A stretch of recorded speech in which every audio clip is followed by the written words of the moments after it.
দাম্পত্য জীবন সুখময় করতে চাইলে 1 নম্বরে স্যাক্রিফাইস, 2 নম্বরে ঝগড়াকে আমরা কি বলে দিছি আজকে, ভুলে গেছি, ঝগড়াকে কি বলবো, নো। 3 নম্বর, দাম্পত্য জীবন সুখময় করতে চাইলে দাম্পত্য জীবনের কোনো গোপন কথা কারোর সাথে শেয়ার করা যাবে না। এটা কবিরা গুনাহ, এটাকে হারাম বলে ঘোষণা দিয়েছে কে? এটাকে বিষ্ণু বলেছেন আযমুল আমানা। স্বামী স্ত্রীর মধ্যে যে অন্তরঙ্গ মুহূর্ত কাটে, এই মুহূর্তগুলোর কথা কারোর সাথে শেয়ার করা যাবে? নীলফামারীর যুবক ভাইরা চিল্লায় বলে, এগুলো শেয়ার করা যাবে? বিষ্ণু বললেন খবরদার, এটা আযমুল আমানা। স্বামীর সবকিছু স্ত্রীর কাছে আমানত, স্ত্রীর সবকিছু স্বামীর কাছে আমানত।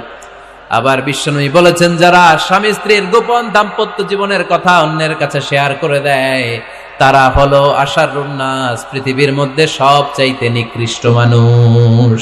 এরা নিকৃষ্ট, এদের চাইতে নিকৃষ্ট আর কেউ হতে পারে না। উলাইকা কাল আনআম বাল হুম আদাল।